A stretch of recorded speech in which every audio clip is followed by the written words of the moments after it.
stands, one nation, under God, indivisible, with liberty and justice for all. Justice for all.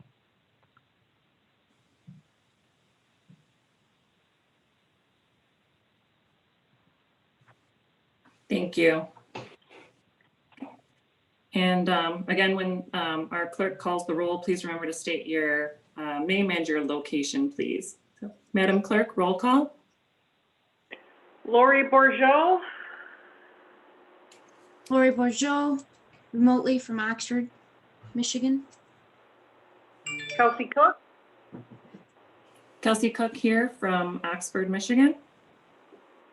Maureen Helmuth, Maureen Helmuth here from Oxford, Michigan. Woohoo! Allison Kemp, Kemp here from Oxford, Michigan. and Ashley Ross. Ashley Ross here from Oxford, Michigan. Thank you. So we are on item number 4, approval of the agenda. Are there any modifications to the agenda as presented? Hearing none, is there a motion to approve the agenda? This is Maureen Helmuth. I'll make a motion to approve the agenda for the January 12, 2021 meeting as presented. Thank you. Is there a second? I should say the amended agenda. Thank you. Yes. Motion made by Helmuth, seconded by Kemp. Any discussion on the motion? Hearing none, roll call vote, please. Kemp, Yes. Ross, Yes. Bourgeau, Yes. Cook, Yes. Helmuth. Yes. Thank you. The agenda is approved. Agenda item number 5, presentations. I believe we have none. Number 6, public hearings. Again, I don't believe there are any public hearings this evening. So we'll move on to agenda item 7, which is call to the public. Public comment is allowed at this time and again at item number 12 on the agenda. The public may voluntarily state their name and address. In adherence to the Open Meetings Act, this time is for council to hear from the public, not to engage in discussion with the public on any comments made by the public. Each person will be allowed an opportunity to speak for no more than 3 minutes, and all comments will be addressed to the council president, please. Okay, Madam President, this is Joe Madore. I will have to go through, because many people have muted themselves, and kind of go through this list. Looking at the first person of the public in my list is Bill Dunn. I'm asking him to unmute if he had to comment. Nope, he's shaking his head no. Okay, I see Sue Bassardi. You can unmute if you have a comment.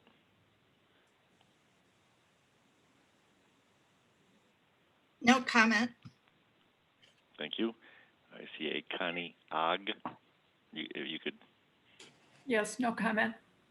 Thank you.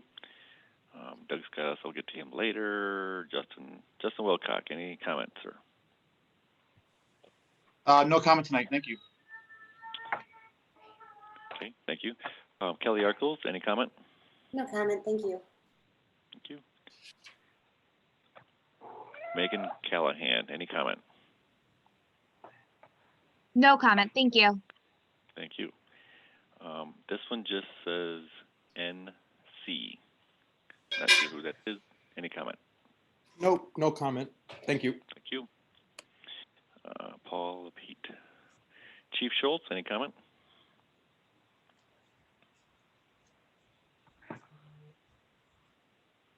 No comment.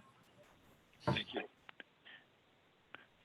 Rod Charles, any comment? Nope. Rose, I see you're on the line. Any comment? No comment. Thank you. And a Stephanie Herberg, any comment? No comment, thank you. Okay, I only have 2 left, and their phone numbers 248-877-3012. Any comment?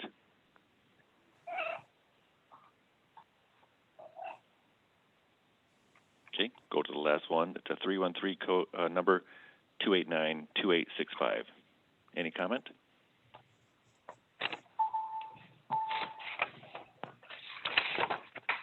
Yes, you've this is unmuted. Evelyn Petrowski. And I was curious about item 9B. Will you get to what form that town hall meeting may take place? Will it be a Zoom meeting? Yes, it will be. Okay. All On the righty, thank you. Yeah, just for clarification, we'll get to that item, but on the agenda tonight, it's just an item for discussion. It's not the actual town hall, in case anybody was curious. It will Right. be- Right. Thank you. That's all I have on the list, Madam President. Great, thank you. Thank you, Mr. Madore. Moving on to agenda item 8 is the consent agenda. We have some receive and file items, correspondence, letters, reports, and minutes. And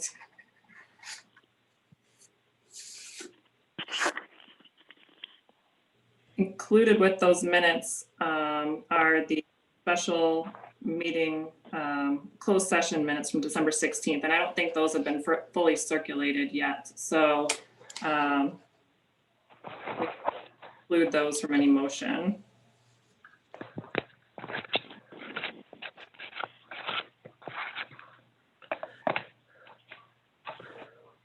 I'll make a motion to approve consent agenda items A, with the exception of the closed session minutes from, I believe it was December 16th. Thank you. Is there a second? Second, Bourgeois. Thank you. Motion made by Helmuth, seconded by Bourgeois. Any discussion on the motion? Hearing none, roll call vote, please. Ross, Yes. Bourgeois, Yes. Cook, Yes. Helmut, Yes. Kemp, Yes. Thank you. The motion carries. On to 8B, approval items. Oh, I'm sorry. That was consent agenda. We were talking about the minutes. I think I kind of threw people off on that one. So the minutes were included in A, but they're actually in item B. But I think we can go ahead and approve the bills and the reports. If I there's a motion. actually apologize. I have a question on the bills. Did we make a bond payment at the end of December, or early January? yes, we made a bond payment, actually, there were two, for January 1st, made in December. Are these in that bill run? Yes, they are. Who did we make them to? Oh, you know what? I'm sorry, Maureen, they're not because they were wire transferred, so they were a journal entry. So we had a $106,000 bond payment made,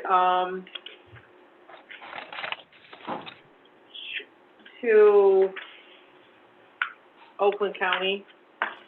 I'm sorry, no, that one was to Huntington Bank, and then we had an Oakland County payment as well. I can detail that for you and send you the information if you want. Let me see.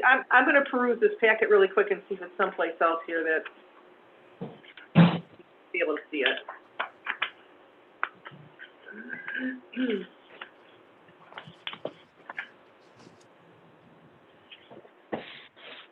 Oh, I take it back. It was a wire transfer. We did an ACH check, so we actually entered it through BS&A. So if you look on page 2 of the check register, I don't know what packet page that is, but you'll see the Huntington National Bank in the amount of $25,725, and there's one to the High Point Community Bank for $106,774.94. And I think there was one other interest payment in there to Oakland County. It was like for $2,000. I guess I was thinking there was a water bond payment due right around now. Yeah, I think it was $106,774. I would have to double check, but it may have been the $25,000 one too. I'm so used to them being bigger. Yeah, I think the big one's coming in March. And then March, July, and September are the other dates. So I'll look into it and I'll let you know. Yeah, as long as they're in here, I just want to make sure we don't miss any. Okay. If no one else has any questions, I'll again make a motion to approve consent agenda items B, with the exception of the closed session meetings from December 16th, and including the bills in the amount of $481,914.43.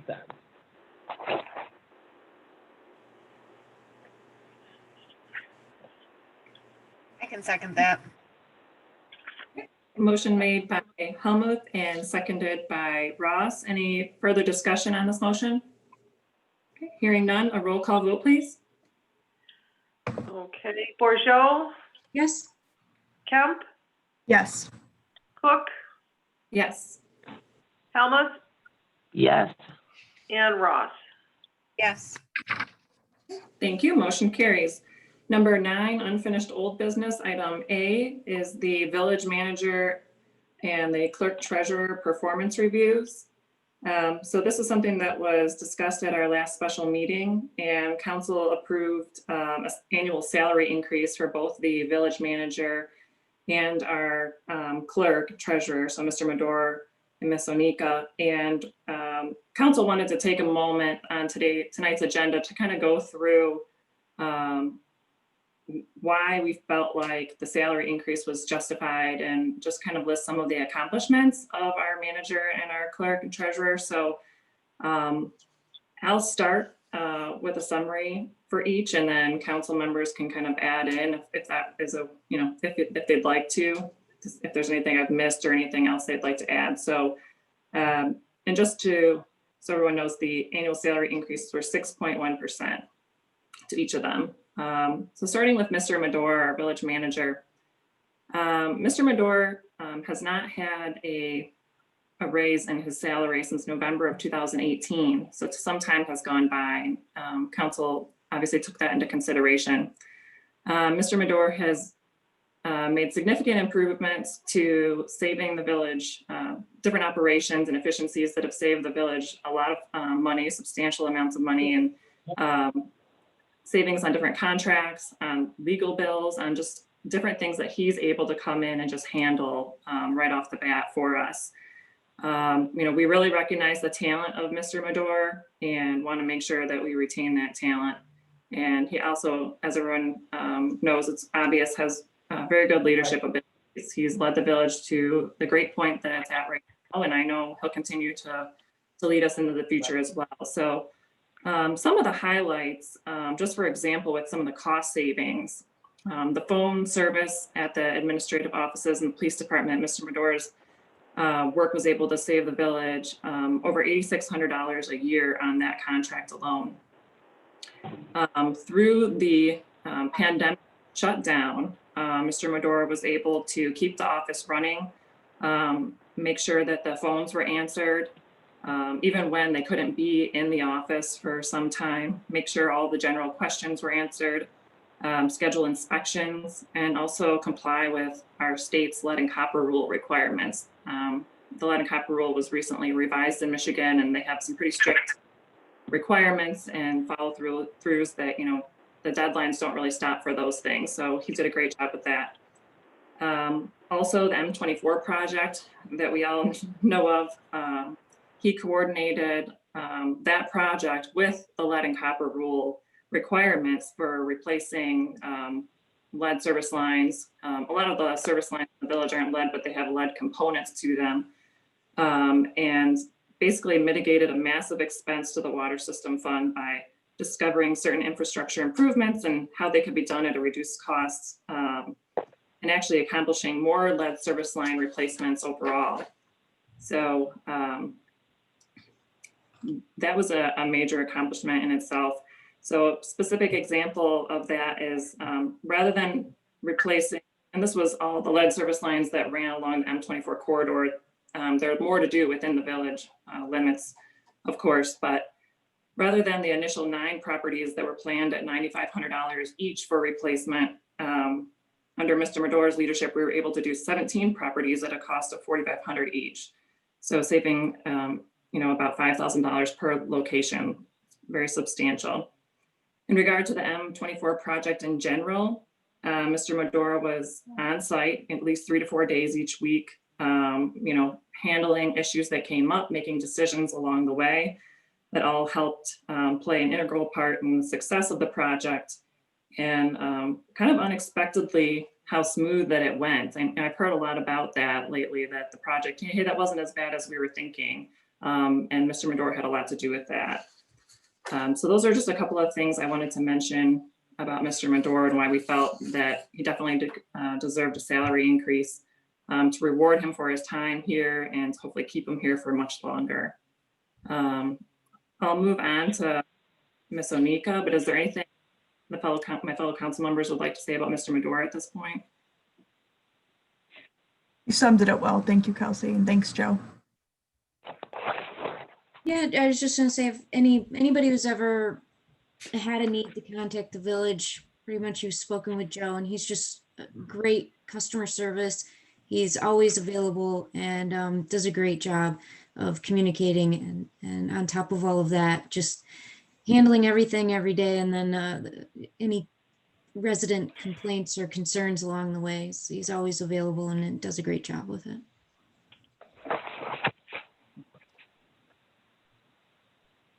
Thank you. On to our village clerk and treasurer, Terry Onika. I don't know if everyone knows this, but she has a bachelor's degree from Oakland University. She's certified municipal clerk since 2003. She was a township clerk for 16 years and a township supervisor for 4 years.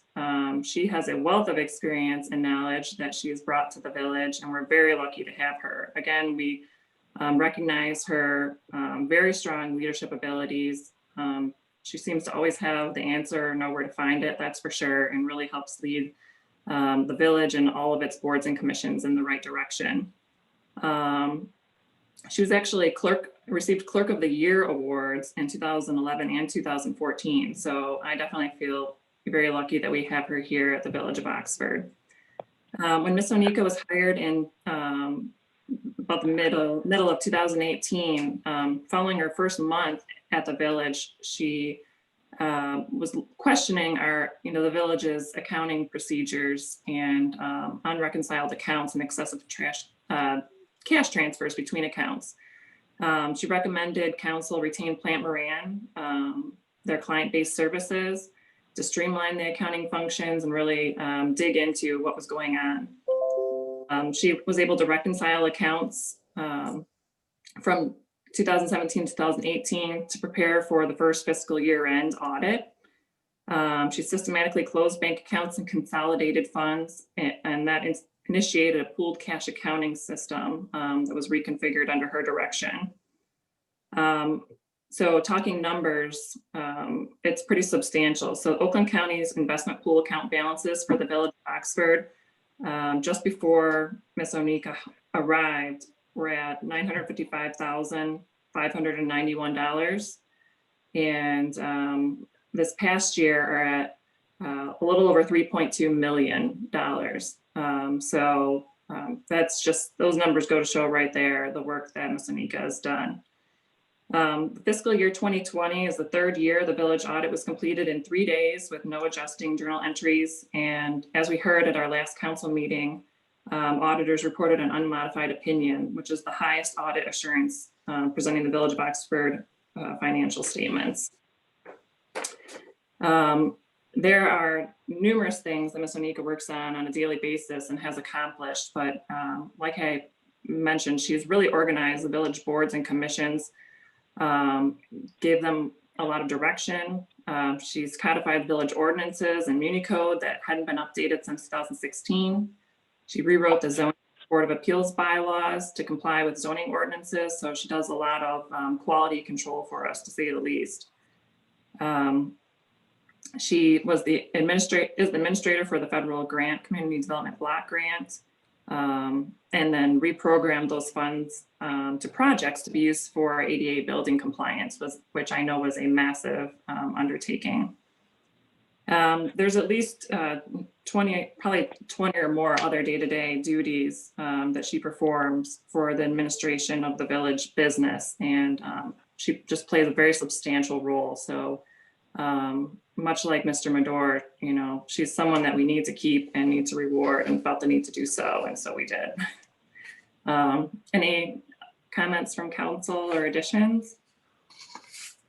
I just want to also add in that both Terry and Joe come to the village with decades of experience, and I mean, obviously their work stands for itself on its own, for the cost savings, for the efficacy that they've provided.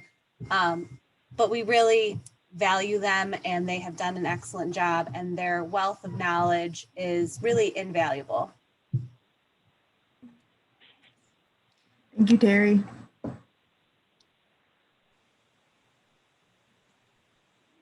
Great, thank you very much. Any other discussion from council on this agenda item? President Cook, may I say something, please? Absolutely, Mr. Davis. Yeah, I would like to echo the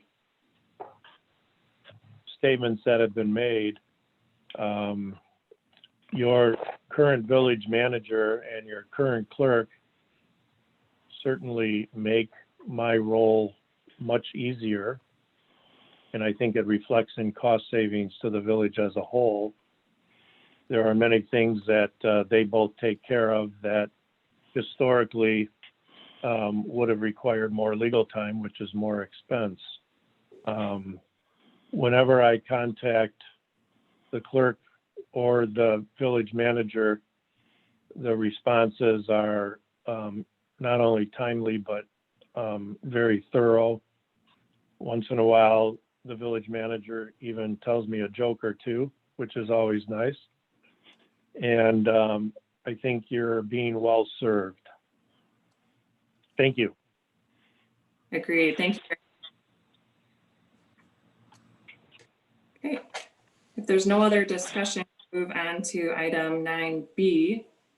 And this is a discussion about our upcoming Village Town Hall meeting. It's on January 26th at 7 p.m. It's going to be a Zoom meeting again. It's regarding adult use marijuana business licenses. So I wanted to quickly go over kind of the purpose, intent, and procedure for the meeting, and then see if council had any discussion, around this in preparation for the town hall. So I want to point out that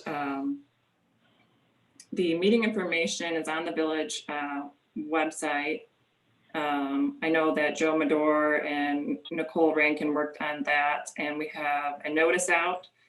And also, there's a link to the draft ordinance on the website. So for those of you who like to get into the details, you can read the actual proposed ordinance. But there's a summary of kind of what we're looking at here. There's a link to the permitted parcel map. So that will show you the location that council is considering allowing these businesses to have licenses in, and that's primarily along South Glassy Street and Industrial Drive. And there's also a request to comment form. It's not required to speak at the town hall, but it's highly encouraged in order to help manage the potential volume of participants that we hope to get.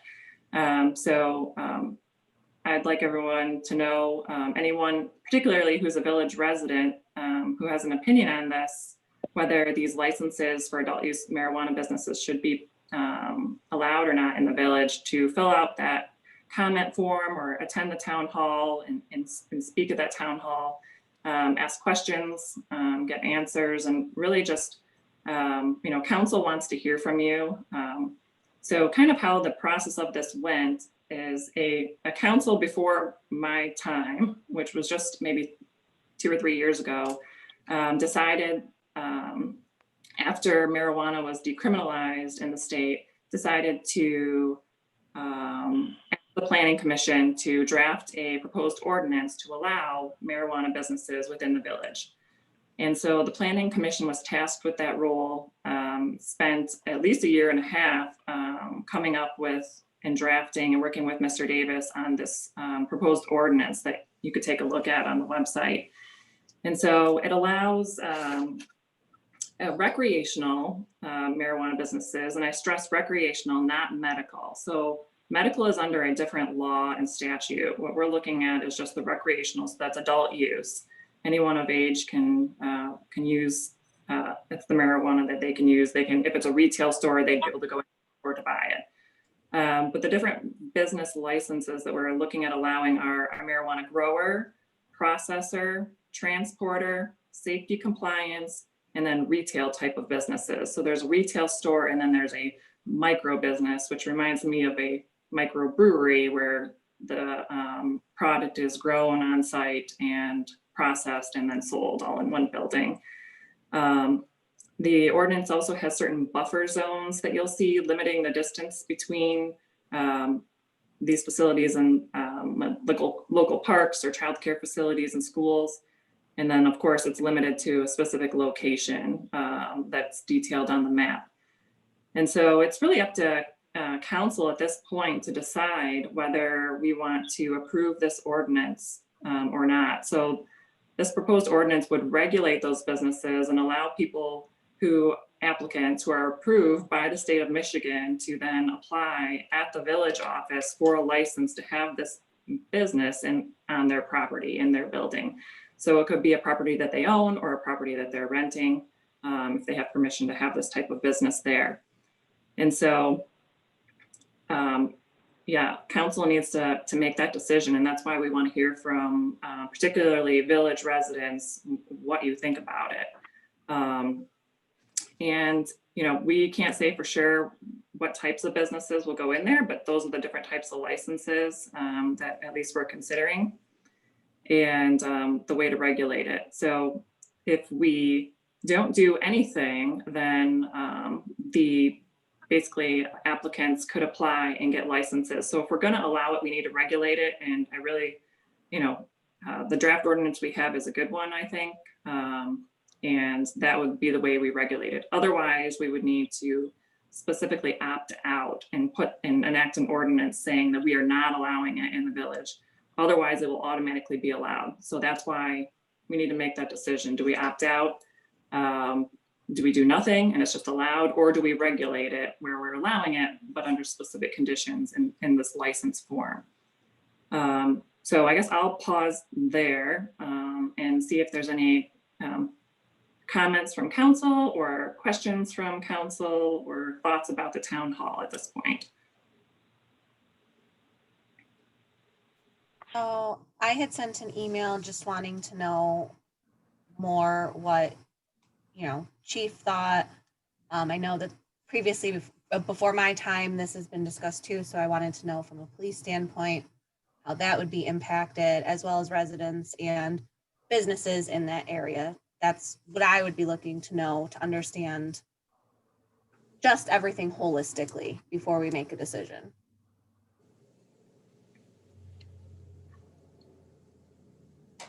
Village President Robert Davis, may I speak, please?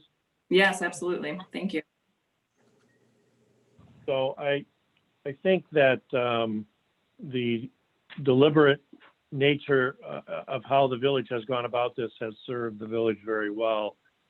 We've had some time to watch these ordinances around the state mature, and we've had some time to monitor and watch litigation involving ordinances of this type so that we could make minor changes and draft around those types of issues that are being raised in the court system. I'm currently involved in litigation that is at the Court of Appeals and in the various local circuit courts involving various aspects of ordinances, which we've discussed on prior occasions. And what I want to do prior, I think 1 week prior to the town hall meeting, is provide the village manager and the village clerk for inclusion onto the website a list of Q&A, common questions and answers, so that the folks who do participate in the town meeting can come to the meeting as educated on the issues as possible. And I hope there would be no offense taken if some of the questions are very basic, and the answers are very basic, but everybody maybe could arrive with some base of knowledge, I think would provide us with a very productive town meeting. And again, as echoed by your initial comments, the sole essence of the town meeting is to get the pulse of the community as a whole on the concept of having these facilities in the community. The second level of that pulse is if we're going to allow them in the community, do the citizens and the community members believe we're establishing ample controls and regulations for those facilities going forward? And I think the Planning Commission did just an outstanding job at studying this and getting us the framework for an ordinance scheme. And I know that the latest draft that I have circulated with maybe far too much other information to the council members, has some red lines in it that, were intended to raise a few issues. And what I would like is, between now and the next week or so, is to receive direct emails from each village council person asking me their questions about the draft ordinance, so that by the time the town hall meeting arrives, we're all dealing with at least, a consistent framework for an ordinance. I don't want the town community to at all think we're predisposed on this in any way. But if we are going to do it, I really want us to do it right. I want our village administration to be not burdened with some of the pressures that other community small administrative offices have had to endure. And I want our ordinance to, if we're going to allow these uses, to provide ample safety and protection to the public as a whole. So I think our slow walk on this has been very fruitful, because we've been able to watch others, and I think it's been very helpful to the process. And I look forward to participating at the town hall and hearing what the community has to say. Thank you. Excellent. Thank you. We really appreciate all of your work and guidance. And I know you've spent a lot of direct face time in court dealing with these issues. So we definitely are reaping the benefit with our drafting with the knowledge that you have, Mr. Davis. So thank you. Thank you. Any other comments from as to what you may be looking for at the town hall, or thoughts that you want to share at this time? I would just like to thank the Planning Commission, who I know put countless hours into this. I think they weighed all the variables and, did a good job getting down to the nitty-gritty. I'm excited to have a town hall so we can go, with an open mind, we can hear from our residents. So yes, thank you. Excellent. Thank you. Any other discussion? Kelsey, I texted Bob today about a couple of changes that he made, and I'm gonna be talking to him this week to see if there's a different way to go about some of the changes that he made. So Yeah, we'll have I got your messages, Maureen, and some of the changes that you saw, some of the redlining and some of the other issues were intended just for this purpose, to call your attention to those issues. And I do look forward to speaking with you on those issues. I have a lot of comments to give you with respect to some of the concerns that you've raised. Good times.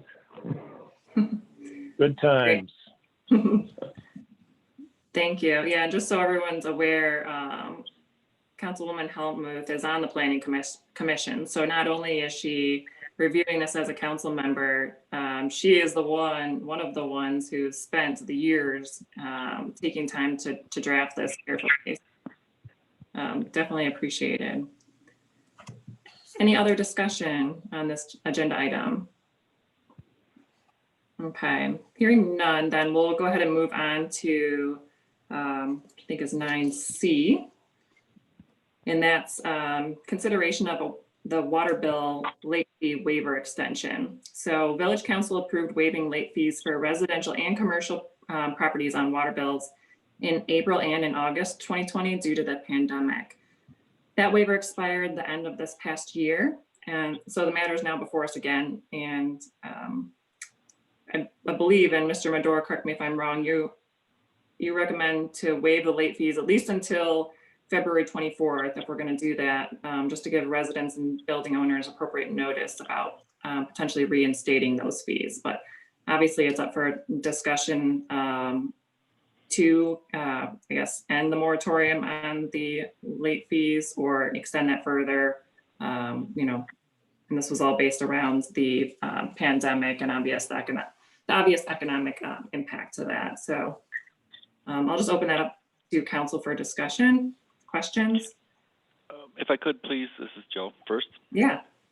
Just to explain the rationale, what the time framing was. So the time frame ran out end of the year, so those bills that are out there now will incur late fees January 25th on the current amounts. If we go one more month to January 24th, almost a month, that would give us a time to send out a letter to those, just as a good reminder that are in the arrears at all. Not everybody, but those that are in the arrears, give them that extra month to say, try to get caught up best they can, if not completely, to minimize any impact of the late fees. So that was just the reason for pushing it from January 25th to February 24th.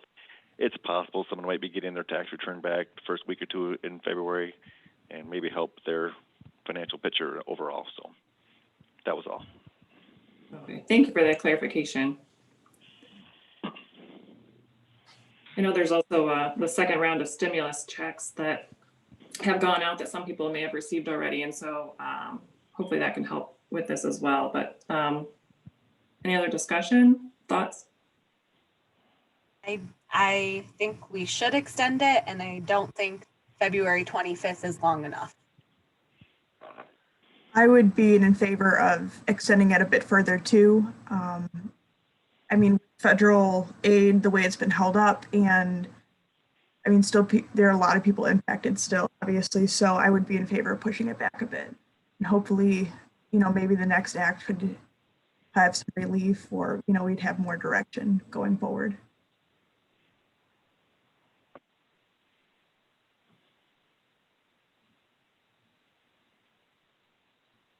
Any other thoughts, or is there a motion with a specific date that you're thinking to extend the late fee waiver, or wow, late fee waiver? I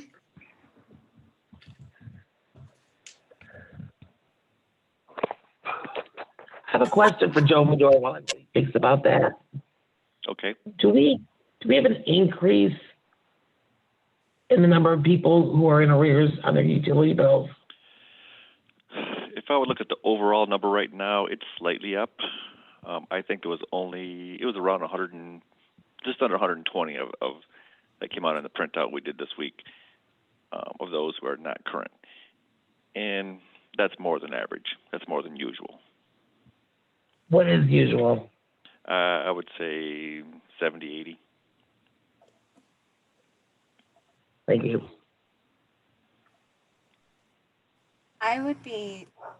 For me, I would say at least until the end of March, until we know more and we can think more thoroughly at that time as well. But I also wouldn't be opposed to, you know, another 5 or 6 months. I mean, we're still in the middle of an economic crisis. And if we can help by just this little bit that we've discussed before, is the late fees are not a major impact to our budget. Obviously, we need the money for our water bills and, you know, et cetera. But overall, I think waiving it would only help our residents. I would be interested to know, though, the people who are in arrears, are people who are always in arrears, or is it people who are in arrears because they need assistance? Because if they need assistance, maybe we can give more information to get them that assistance. And let me speak to that. I don't know who all is familiar with the OLSA, the Oxford or Oakland Livingston Health Service Agency, I think it's called. They operate that WRAP program that offers assistance for utility bills, water bills, and I think even their Detroit Edison consumers bills. They used to come in and be in our building once a month prior to the shutdown and stuff. So now they're working remotely. Sonia is the representative from OLSA that we communicate with, and she even said to Vicki, I think it was yesterday, that, hey, if you just send me everyone's name, I'll reach out to them. And I was a little concerned with handing over the people's names to another government agency for privacy reasons or whatnot. We were going to maybe try, depending on what happened tonight, to maybe promote the WRAP program, WRAP, out there to let more people that know about it. Maybe it's something they've never thought about. Maybe they've never been in this position. And so therefore they never are used to looking for resources that might help. So for those that are truly in a dire situation, which is kind of unusual for them, yes, we would like to point them in that direction. But to Mo's point, yeah, we do have some that have been paying late in my 3+ years of being here, and always will, probably a month or so late, but they're just getting the benefit of this currently. Mr. Madore, do you know the eligibility requirements for WRAP? I believe it's like a certain percentage of the poverty level, and then I know that they make like contributions toward your water bills, but you also have to pay. And if you miss a payment, then you're kind of kicked off the plan. I don't know if you know more than I recall.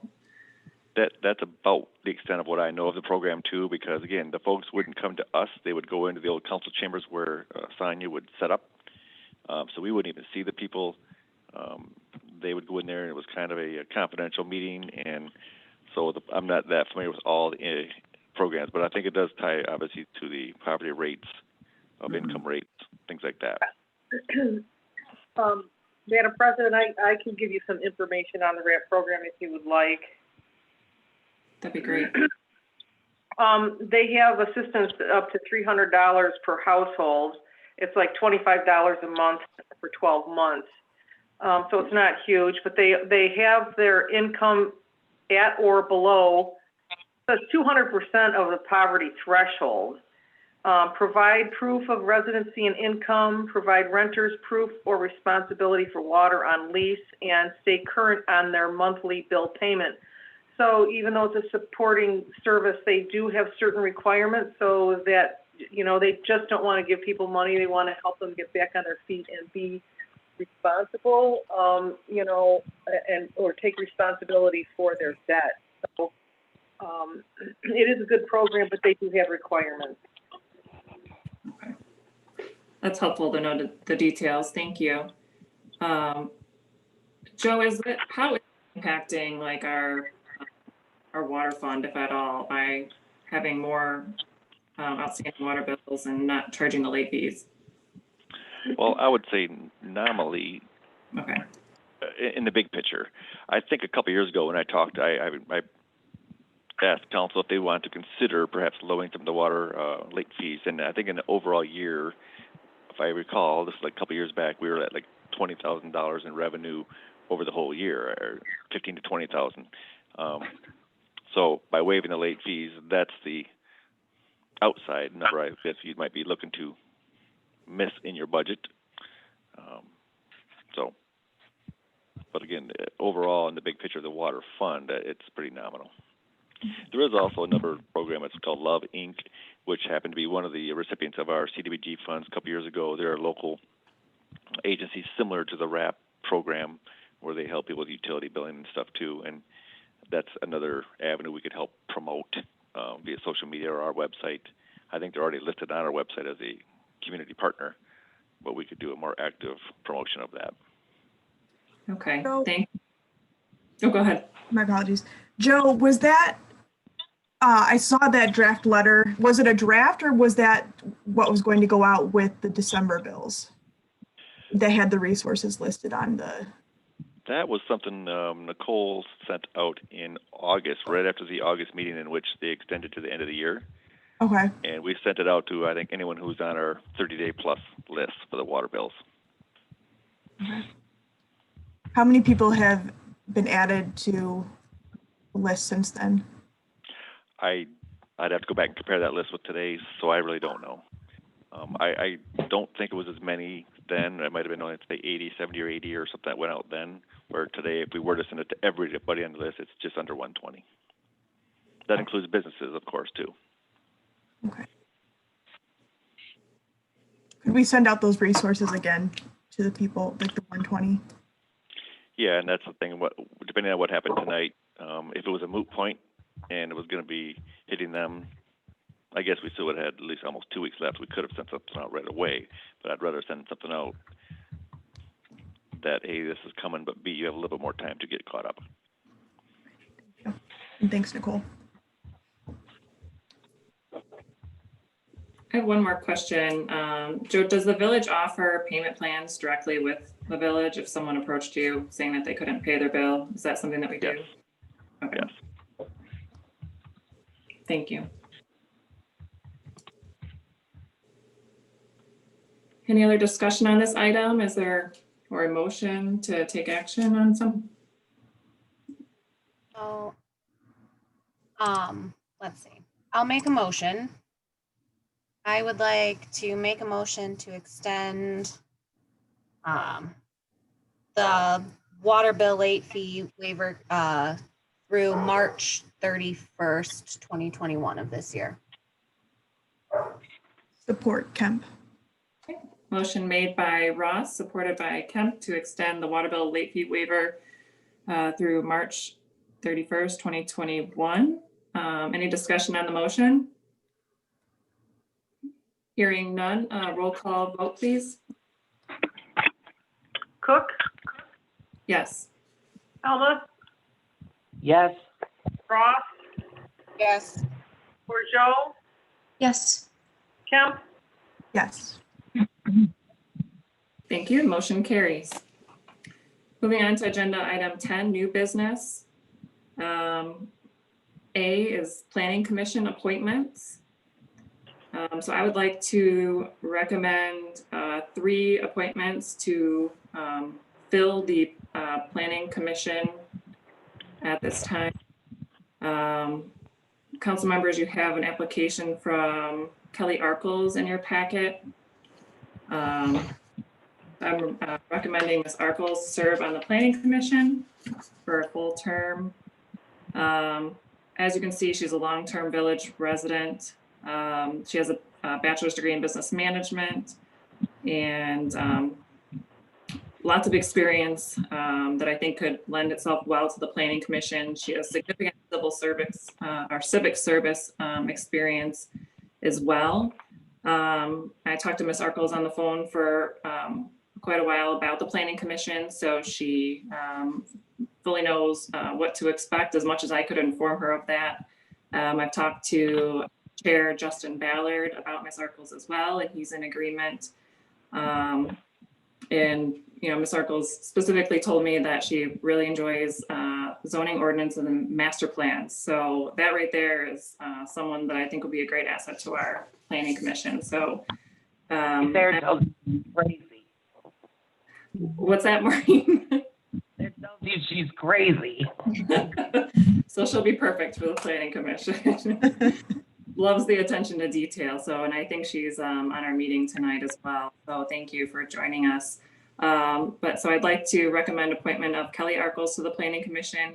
I also heard from McClellan. She currently serves in her term. She had a shortened term and it expired. So I'd like to recommend her reappointment as well to continue her service on the Planning Commission, as well as Jonathan Nold. He's a township trustee. He's also serving on the Township Planning Commission. He is definitely knows his way around public meetings and construction issues and site plans. And so I think he would also be an asset to the village. So those are my three recommendations: Kelly Arkles, Michelle McClellan, and Jonathan Nold to fill the Planning Commission seats.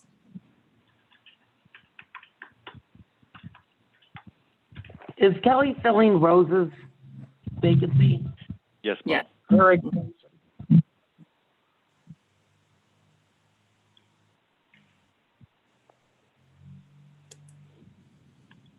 Does the motion need to include when their term is ending? If I could, Kelsey. So the open position was with the retirement of Rose Bama. It's a 3-year term that would end December 31, 2023. Michelle McClellan, who had served out the remainder of Ms. Cook's term when she resigned from Planning Commission, would be a 3-year term through 12/31 of 23. And Mr. Nold would be the same thing. 3-year term, 2023. I'll make a motion. Go ahead. I'll make a motion to appoint Kelly Arkles, Michelle McClellan, and Jonathan Nold to the Planning Commission with the term ending December 31st, 2023. I will support that. Thank you. Motion made by Kemp and supported by Helmuth. Any discussion on the motion? Hearing none, a roll call vote, please.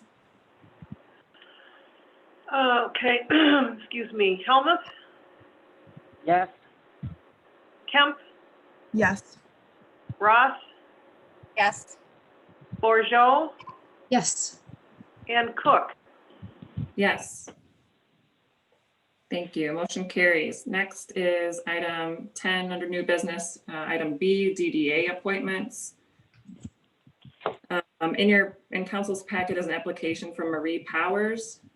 She is owner of Homegrown Brewery. I was very impressed with her application. I also spoke to Marie on the phone multiple times.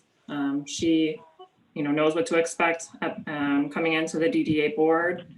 I'd like to recommend her appointment to the board. I think she has a lot of really good ideas. I think she understands the purpose of the DDA. As a business owner, I think it's great to have her on the DDA because she can give us that perspective. The businesses are those that we're serving the DDA district with those business owners included. So it'll be good to have her perspective in that regard. The DDA is going through a lot of changes right now. So I think someone with Marie's energy, background, experience, and desire to serve could really benefit the DDA. Also for the DDA appointments, I'd like to recommend Bill Dunn. He's a village resident, a township trustee. Also, he was recommended by Township Supervisor Jack Curtis.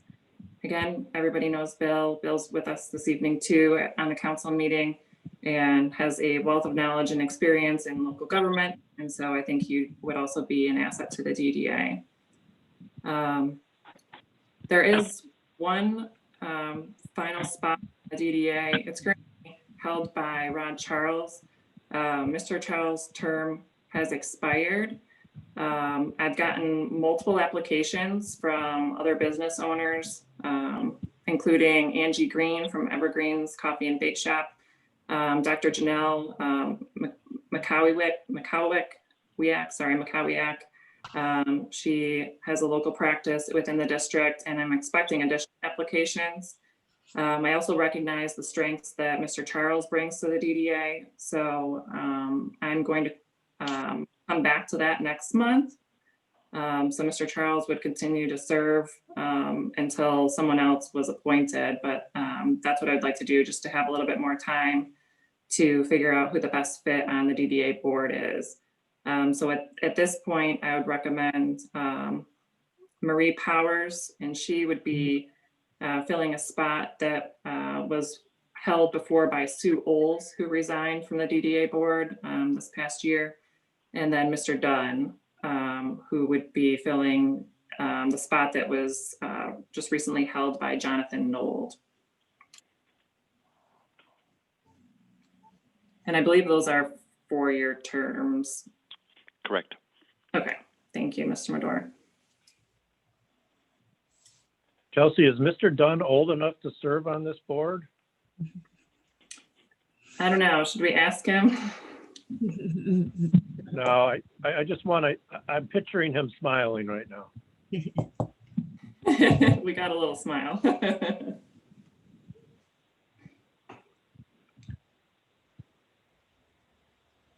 I will make a motion that we accept Marie Powers and Bill Dunn to fill the DDA appointments for 4-year terms.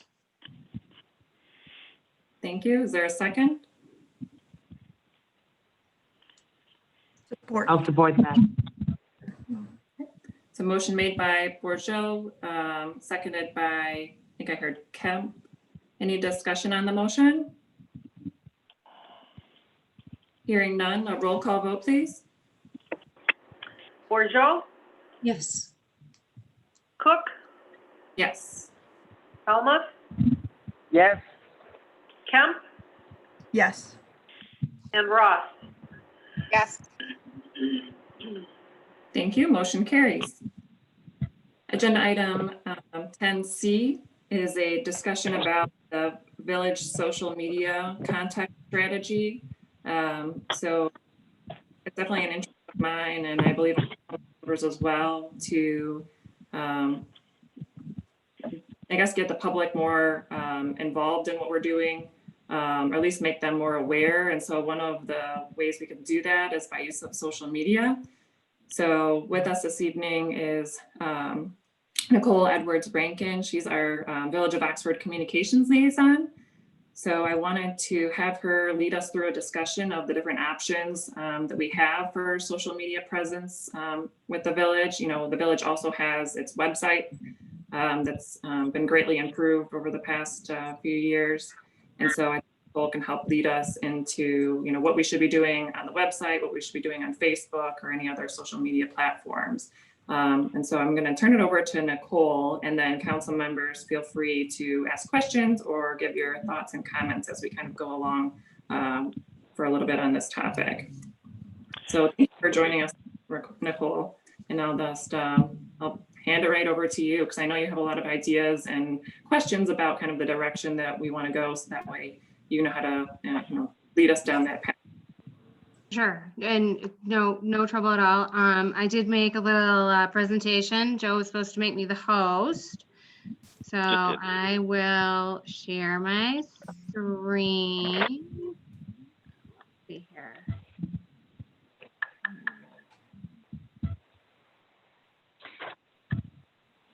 The always longest part. So we'll do the presentation. So when we are thinking about our communications plans, it's really important for us to think about our goals and what those would look like. So, and I've heard the village council ask a couple times, the village needs a social media presence.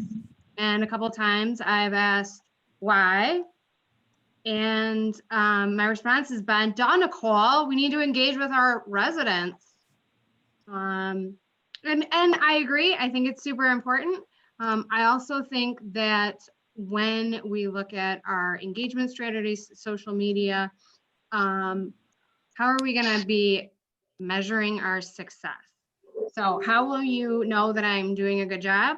How will you know that our residents are engaged? So for social media, those measurements fall into a couple categories, and they are your reach, your likes, your comments, your share, and your engagement rate. And one of the key ways in getting good rankings or good results in our social media is content. So interesting and engaging content, lots and lots of content. The rule of thumb is to post something every day and sometimes twice a day if you can. So the easiest content is feel-good stuff. Like baby goats in pajamas feel good. That's easy to like, it's easy to share, it's easy to feel good about. Puts a smile on your face. Kelsey, you're the only video I can see right now. I can see her smiling, so that's nice. But the village offices has absolutely nothing to do with baby goats in pajamas. So those options are out for our content strategy, for our messaging. So we can talk about local businesses. However, that's the DDA's job, is to promote our DDA district. And it's also not really what the municipal offices are about. So we can talk about our services. Well, we have our police department. This is a post that I did on Saturday evening around 8 o'clock because it was National Law Enforcement Day Appreciation. And that's, again, a good post. However, the police department has their own page. So we can, every now and again, maybe give a shout out to somebody, but not really within the content strategy or, what we're looking to engage our residents regarding. And we really don't want to be like other pages.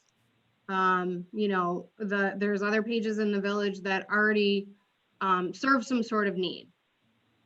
And they have their own style, their own voice, and all those things are important. So that leaves us with yard waste, garbage, council meetings, boil water notices, which is kind of boring stuff. So I want to talk a little bit, kind of jump back into the idea of measurement. So this is a post that I made on December 10th. Last day for yard waste was pickup on, November 27th, put a link to the website so that people could read more information. However, if you look down here, we only got 33 people was our reach on that post. So that is the number of people who actually saw any content from our page. We had 4 engagements. We didn't have any likes, any comments, or any shares. So this wasn't exactly like a really popular post. Yeah, it doesn't have to be necessarily boring though. So this is our garbage man post. So a little bit more creative and engaging. We have some nice pictures of a garbage man that got sprayed with some hazardous chemicals. We've included a link here to the no-haz registration. We've got something catchy. Some things just don't go in your garbage. Please remember to only dispose of non-hazardous items. I need to move my Zoom thing over here so that I can see this part of my screen. So when I look at the performance of this particular post, we reached 3,720 people. We had 101 reactions, comments, and shares. So this column here are the reactions that happened directly on our Village of Oxford Facebook page. This column here, this happened on the, these are our totals. This happened on our post, and this one happened here on our shares. So we had 19 total comments, 8 total shares. We had 2,265 post clicks. So this was a great post. It was really engaging. It performed very well, and we can tell that it, reached out to a larger audience. So the other thing is that videos make fantastic posts. So this is the video. I know that I was on last month's meeting. You guys were very happy with the Christmas tree lighting video. I thought that it turned out very well too. I was pleased with it. When we look down here, we've got 5,265 people reached, 767 engagements, and we're up with 26 shares. But creativity takes time. And this is where I, really start to hit the come up against some questions about where we're headed with our social media strategy. I know that many of you probably received I know that everybody in Village Council received the communications report from M24. And, you know, there's lots of different ways that we can engage, and a good portion of my time for the year that I've been here has exclusively been invested in the M24 project. As we move forward, I know that there's going to be some different projects that you want me to work on and allocate time towards that. So that's kind of a question is, you know, how much time for social media engagement. One thing that I can say is that sending me content is really helpful. So this is an example of some progress downtown. This is kind of this actually was part of what prompted me to be here for a presentation tonight, was this idea that there was some progress downtown. We didn't necessarily have a whole bunch of, you know, these aren't the best numbers, but they're better than our yard waste post with 33 reach. So we've got some questions. As you can see, I took the time to answer those people, but this particular post happened because I was included on an email, or, you know, somebody sent me some content. Joe Madore does a fantastic job. He's, you know, he sends me stuff about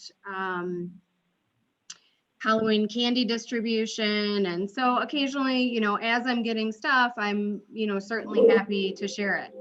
Additionally, you can't provide me with too much content. I am happy to get emails, text messages. I'm friends with a handful of council members. You can send me Facebook messages. After hours is totally fine. Some of the things might not get posted immediately. Like if it's more of an evergreen type topic, I might save it up for a rainy day sort of a thing. The other ways that you can help me to, you know, do a good job is if you haven't done it already, like our Facebook page, that would be a good start. Like the post, share the post, comment on the post. That's really helpful. And if all else fails, we always can go back to baby goats. So that's the end of my presentation. So does anybody have any questions? I have a question. Yes. And it's based around your capacity, knowing Mhm. how many hours you're available per week. You know, I don't know how much content I have to share per se. But you're saying if we post once or twice a day, I mean, is that even a reasonable thing for our audience, or is it more important for us to post when there's something important to post? Well, so one of the things with social media, so you asked two questions. First was capacity. So I know that other than Mo and Allison, all of you ladies are new to the council from the time that I was hired. So I've only been in the position since last November. I work for the DDA. My total hours between the DDA and the village is 28 hours. 8 hours is dedicated to the DDA and 20 hours is dedicated to the village. And I'm happy to do whatever is needed within that 20-hour time period. So I've been doing social media content strategy for the last 10 years. I have strong history in marketing, but it's not the only tool I have in my toolbox. So, you know, if there's other important strategies that need to be handled, you know, I want to make sure that, you know, we do a good job balancing this, because I personally wouldn't be happy if I knew that, you know, the town that I live in was paying somebody 20 hours a week to post on Facebook. So that's kind of where, you know, the balancing is and the capacity stuff. So best practices for social media is 1 to 2 times a day. The more frequently you post is important, and additionally, the more engaging your content is, the better off it is. So I can say from the experience of working on the M24 project, you know, we really I posted once a week, specific to M24. So I had more of a content strategy schedule with, specific day was given to specific information. The rest of the time was primarily given up to business support and promotion of the downtown, or, those kinds of things with social media. So we can take the risk and, maybe post a little bit less frequently, or we can, really go after it and invest a lot of time and energy into having a really strong social media presence. But it's kind of a, not every post performs well, but as long as you're posting, then that's better. And you really start to get a feel for what your audience responds to, what they like to see. Like, do they want to see a garbage can, or do they want to see a garbage man? Does that help, Ashley? Yeah, thank you. I appreciate it. I mean, I guess I'm of the mindset that we would want the engaging, informative stuff. And I wouldn't want to say, like, let's have this is only my opinion, this strong social media presence, when you could be doing other things that are just as valuable. If we're getting the information out, I want to be as communicative as possible, but in the ways that are reaching all of our audiences, including those who are not using social media. Yeah. So, when we start to talk about audiences that aren't using social media, over the past year, I've spent a significant amount of time on the Village website, structuring a lot of the content, streamlining some things. We're using more of a single page format on the homepage. We depend a lot on our links, but directly on the homepage, we regularly have any important notices. So people can just scroll down and they can find that. Like, if you look there at this moment on our homepage was a link to tonight's Zoom meeting, so people can access it, as well as information coming up about town hall meetings. And then the rest of the information, they do have to dig a little bit, but we've really categorized and kind of layered up the information. And we never know how long Facebook is going to be around, but I think that websites are probably, in it for the long haul, and having one specific spot that we're always directing traffic to is going to be a fantastic thing. Really encourage using links to get people. I like to think of it as like Hansel and Gretel and giving them breadcrumbs that, we really want to direct them to the information that we want them to see. So, that's always an additional good thing to put in a social media post. Get them back to the website. And then, the longer that amount of time that somebody spends on a website, the more comfortable they feel with, the village council process. I would say that, I remember my first village council meeting like 10 years ago, and, I've got to state my name, and, it's kind of a weird experience. And I know that, as we progress, that we're going to continue to need to reach out to engage more people with adding them to planning commissions and DDAs. And, so we do need to make sure that we are engaging on the social media platforms to attract, and, for our residents in general, because if there is an emergency or something, it certainly is an additional layer to get out to people. So I was thinking again about a conversation we've had before, and I hear your point about leading back to the website, and I agree with that point. But in particular for village council meetings, could we post the actual agenda?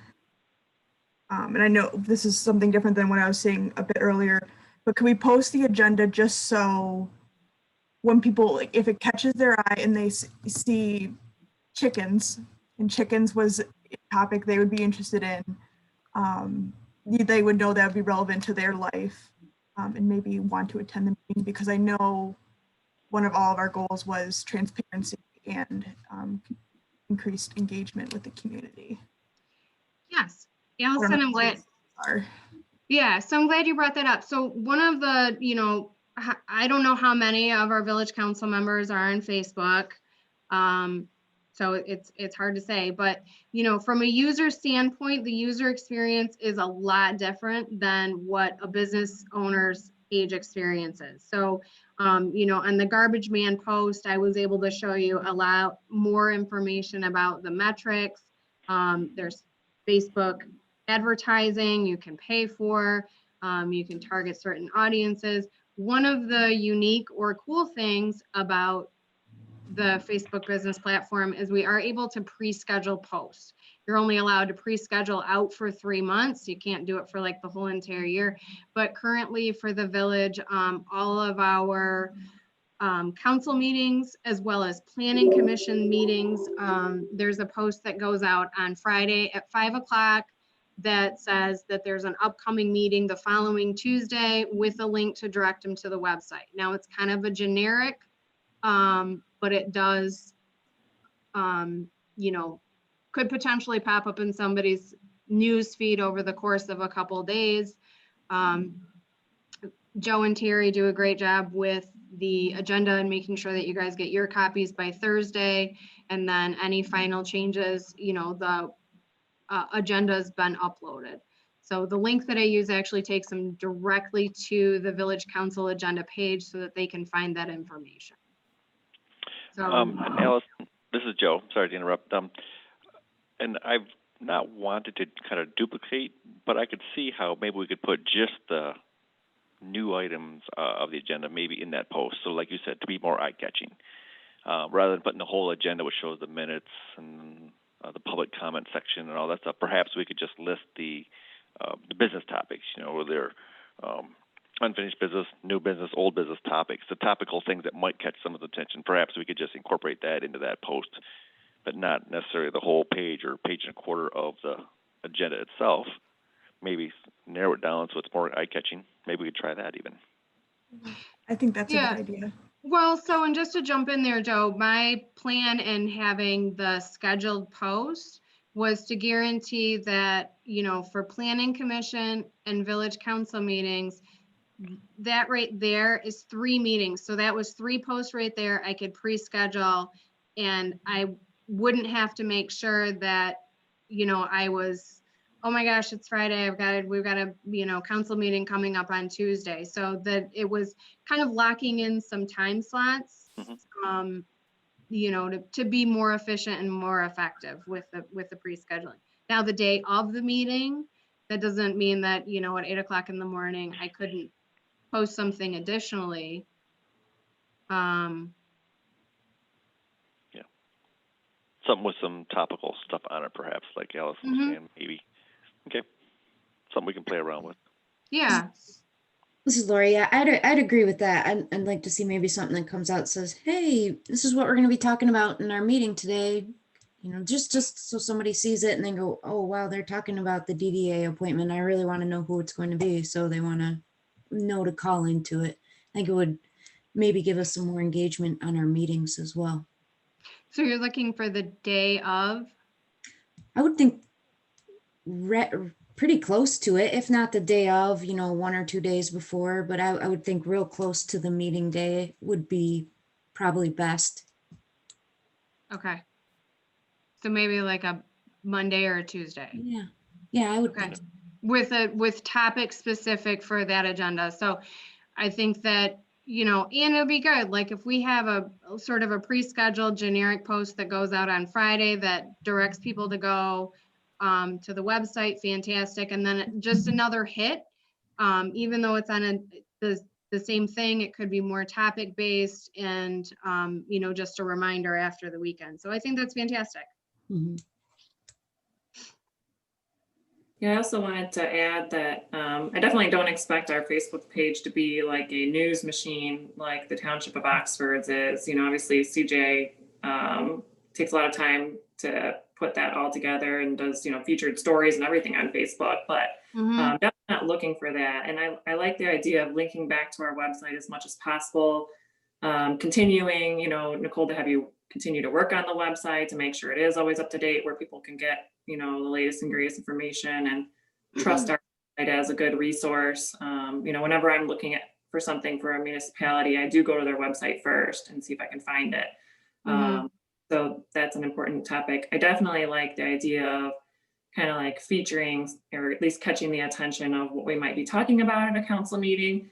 And then maybe even after the council meeting, you know, it can be any of the days following, you know, if we did, you know, if something noteworthy that we could put, you know, like, and I guess I would have to, I was gonna say, maybe mention how, you know, the water bill late fee extension waiver went through, but I don't know if I would actually say that. Maybe I would say like, here are some resources instead. So it depends on, I think that we framed the right way, obviously, but you know, there are some things that we do that maybe the village residents don't realize we're doing that would be nice for them to know, and then they may feel more engaged. And even just I guess educating people on everything that is going on, I think would create more volunteers for public service opportunities that we have. You know, so it'd be great to get like a stack of applications every time there was an opening on anything, you know. Just having a little bit more of a presence would help. And you're definitely, I know you're working on it and it's going in the right direction and I like it. You know, so obviously I get it. Anything that's interesting, we can't just post everything because it's not going to be worth, you know, your time or just the village's time really in general. But it seems like more and more, whether this is a good thing or a bad thing, but people scroll Facebook to get their daily news, you know, lately. If we can be a part of that by something interesting that we're doing, then I think that's great.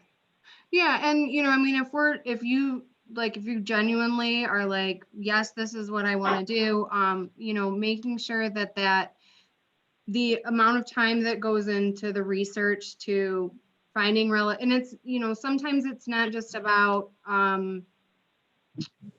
you know, it's going to be about the village, but you know, there's going to be some salting in about some other information. Maybe that's something that's from a county level. So one of the things that Joe sent me about Halloween candy, he got it from county. So the time, you know, to research and find and be creative and make stuff up and then have between 7 and 14 posts a week is realistically probably going to be 10 to 15 hours. Right. Yeah, I don't think we need that many. I think they be focused and purposeful in each one rather than just like quantifying. So and it goes back to, you know, like if I only post 1 or 2 times a week, then that means that maybe only 50 people are going to see it. If I post every single day and I get likes and I get shares and I get comments and engagement, then the likelihood that 3,000 people are going to see it is greater. So, you know, balancing what your expectations and the amount of time that it takes to guarantee that that's going to happen isn't, you know, it's like 10 to 15 hours a week. Yeah, understood. I think that's important to point out. And I also like that you mentioned, you know, we can send you, email you, text you, message you ideas or something, you know, like the one post, it's because you were copied on something that you were able to, you know. Yeah, it was included in an email. I mean, that's really easy, just to say, I'm going to make sure Nicole gets included in this email because she needs to know what's going on within the community. Yep, 100%. I ran across this great article on the MML website. Maybe it's enough information that she can make a post out of it. You know, about how it interacts with the marijuana ordinance or something like that. I just want to thank you, Nicole. We brought you on about a year or so ago. This is, you know, this is a brand new position, and you know, we didn't exactly what we were looking. We had a rough idea what we were looking for, but we were looking for your professional opinion as well. So I just want to thank you for what you've done, and especially, you know, you helped the M24 project go so smoothly. So I appreciate everything you've done for us. Thanks, Allison. I really enjoy the opportunity to do this. I love what I do. I love having the mix of, you know, being creative. I genuinely appreciate the amount of creative freedom that I've had to, you know, kind of play or whatever, but I also really enjoy the municipal component that goes in, into the everyday stuff. And Joe and Terry and everybody in the office, fantastic workforce. Thank Okay, you. Kelsey, Yeah, before we move on, I just want to, I know the focus on this was the social media and the efforts and the pros and cons of it, but specifically even the M24 project. If anybody came to our town hall meetings, we had it in the community room before we had to quit them. There was a lot of maps and diagrams and poster boards and up on the wall. Those were all done by Nicole too. So a lot of the stuff, a lot of those hours throughout the week are things unrelated to even the website or the social media, traveling up and down the street, handing out stuff to every business in the DDA district, working on letters in here and getting them out to our residents. So there's a lot more in the communications end of things. Some of it, again, like all the diagrams and maps, everything. We had people coming in for some of our meetings and looking at those. Even the road commission guys were thinking, wow, we should have that person do our maps for our project, and MDOT guys. So they were impressed with the work that was up on the walls in there. It just recently came down, by the way. So Yeah. just wanted to touch base, make sure that everyone doesn't think that that's all she does is play on Facebook all day. Yeah, no, I mean, it's definitely not. I hope that you take the time to read the, 15 pages that I put together for the communications report. I have an updated one. The ones that you guys got on Thursday actually had a couple typos in it, which I don't like. So I will make sure and email those to you, but I did give Joe a stack. I don't know, it's probably 5 inches thick, 6 inches thick of content that I created in the past year. So it isn't just playing on Facebook. And thank you, Joe, for the compliment. I sincerely appreciate it. You're welcome. great. Thank you, Joe. Yeah, thank you, Nicole. Thank you for everything. Any additional comments or questions from council before we move on? Okay. Let's go to the next agenda item 10. I think we're at D. So this is consideration of a water reliability study proposal from Rowe Professional Services. Mr. Madore, you received a quote from Rowe, which is within the budget for this required work by the state. And you're looking for a motion to provide authorization to contract with Rowe to perform that water reliability study. Describe the proposal that we have. And our engineer, Doug Skyless and Paul O'Meara, both of Rowe, are on the meeting, and I'm sure they got a lot of information now they can take back about their social media. So if anybody has any questions about the study, what the study entails, what the work entails, unfortunately, this work isn't part that could be funded by the new Michigan My Clean Water Grant app that I discussed here before the end of the year last year. That's more related to the lead and copper rules, things. But this is still required by us to have in place. And a lot of legwork was done for me to convince our old company to fess up some of the CAD files, computer CAD files last summer, and forward those to Doug. And so that's going to help him, I think, to get this done. But any questions for Doug or Mr. Paul O'Meara? They're on the line. Thank you. Thanks for joining us and sitting through the meeting so far. Are any questions from council?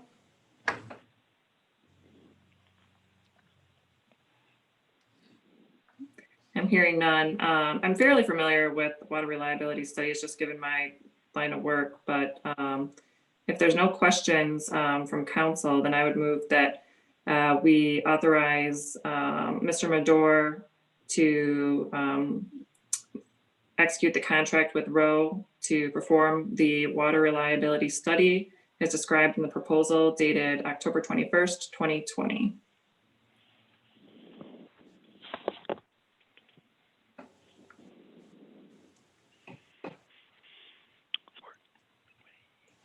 Support, Kemp. Thank you. Motion made by Cook and seconded by Kemp. Any discussion on the motion? Okay, Has hearing- Bob reviewed this? Oh, I'm sorry, go ahead, Maureen. Has Bob reviewed this?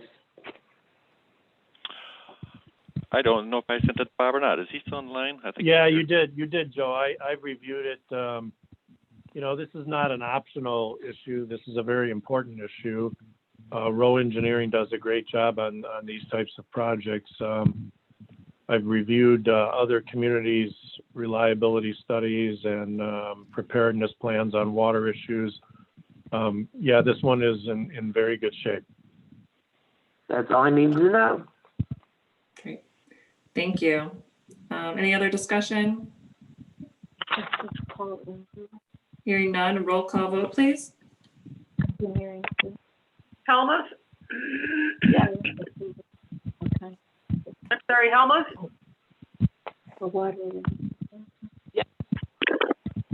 Kemp? Yes. Ross? Yes.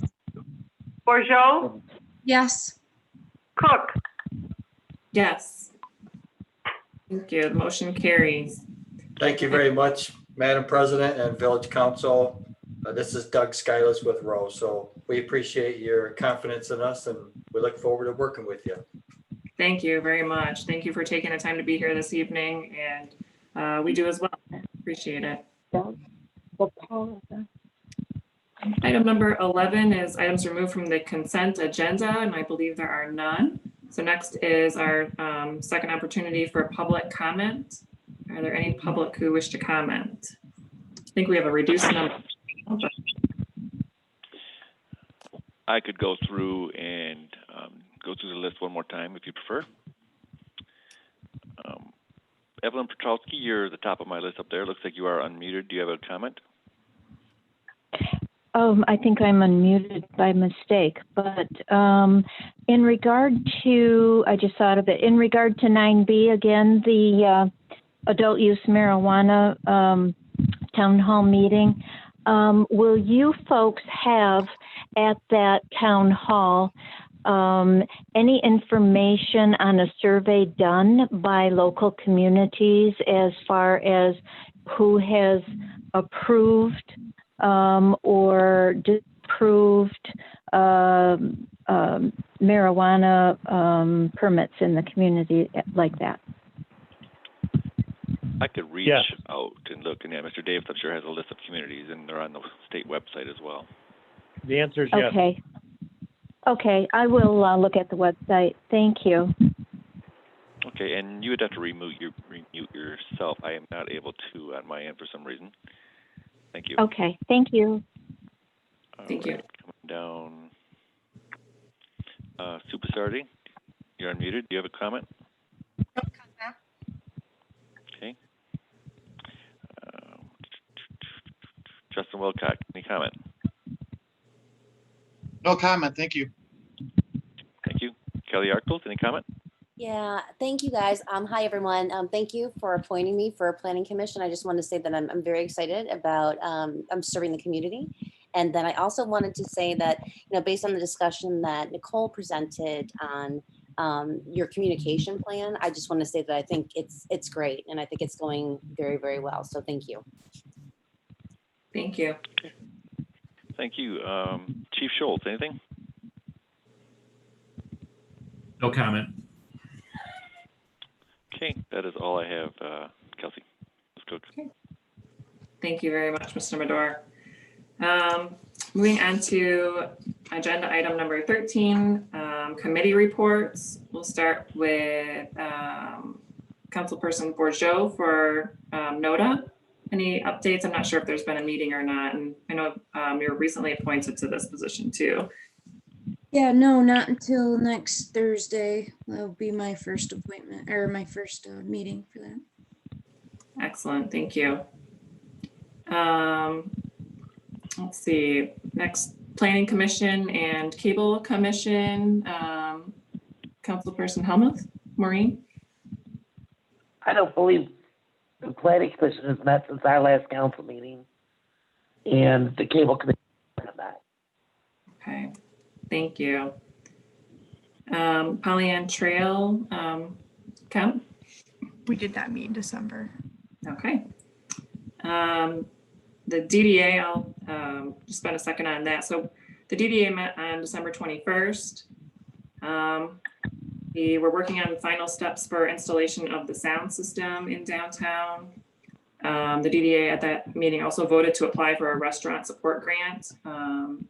And that was for weatherization equipment for our district restaurants. And we actually awarded 3 greenhouses, 1 igloo, 50 propane heaters with propane tank refill delivery program, 4 electrostatic sanitizing sprayers with 50 gallons of botanical disinfectant solution. I'm not sure if any of this equipment has been delivered yet, but if it has not, it's expected any day. This was a grant through the county.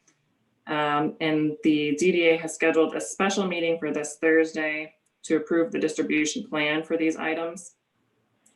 Also, on December 21st, the DDA voted to end the contract with its DDA Executive Director, Glenn Pape. And so at this coming meeting, the special meeting on Thursday, we'll be considering hiring an interim DDA Executive Director, basically discussing the potential job duties and just thoughts of the board members in general to get someone into that position right away. While the DDA begins its search for a new permanent director. And also a couple other housekeeping items just as far as the purpose of the DDA, the intent of the DDA going forward, the responsibilities and duties of the board members, just to kind of hit reset and make sure everybody on the board knows what's expected of them and, you know, really desires to continue to serve in the capacities that they're in. So that's my report for the DDA. Next, manager, staff, and attorney reports. Anything in that regard, Mr. Madore? Yeah, to speak in regards to the restaurant weatherization grant, the pop-up igloo was delivered today. I met the gentleman out back, and it is in the building. And Amy Deshotel from the chamber told me she has received information that the propane should be coming tomorrow. The tanks for those heaters. I'm not sure if it's a full amount that we ordered or a partial load. I'm not sure. We'll find out. Other than that, it's been a great, busy December. It was good holidays, good at home with family and all. I appreciate and I want to say thank you to all the council. Our review process this year was a good process, a lot of engagement from the full council. And it's great to be recognized and acknowledged and appreciated as always, and I really want to say thank you to all of you. And we get to do more for 2020 on the horizon. And we will work on in-house here the updating the website with the draft agenda or draft ordinance. I'm sorry, for the marijuana proposed ordinance. Once that is all squared away, we'll get that on there and get ready for that meeting here 2 weeks from tonight. Excellent. Thank you. Any others? Staff reports or Mr. Davis, anything? No, I'm good. Thank you very much. I have a couple, Madam President. Please, thank you. First of all, for the appointments that were made tonight to the committees, if the people are still on the line, I have your oaths of office ready. You will need to take them before you attend your meetings, and we can make arrangements to whatever fits your schedule and your convenience. So I'll be shooting you an email, or you can email me, either way, but we'll, these things are ready and they need to be completed. Auditing services, last year before COVID hit, we were looking at changing auditors. It's good every few years to put your things out for bid and or compare what other companies are offering. So we started that process, but unfortunately when COVID hit, we didn't get all of the information back or the proposals back from the various auditors that were interested in the job. So we're going to pick that back up now at this point, and hopefully we'll have something for you next meeting, because the audit will be here again before we know it. And finally, I just want to echo Joe's sentiments and thank you for the trust and confidence that you've placed in us in doing our jobs and working with the people of Oxford. You know, Oxford is truly a great place to live. It's a great place to shop, and it's a great place to work. So thank you very much. Thank you. Item 14 is council comments. So I'll kind of go around my screen. Allison, Ken? Yeah. So thank you to those DDA and Planning Commission members for volunteering to serve our community. And on another note, peaceful transfer of power that makes our democracy possible. So I hope moving forward in the next couple of weeks that America looks and acts like the America we know and love.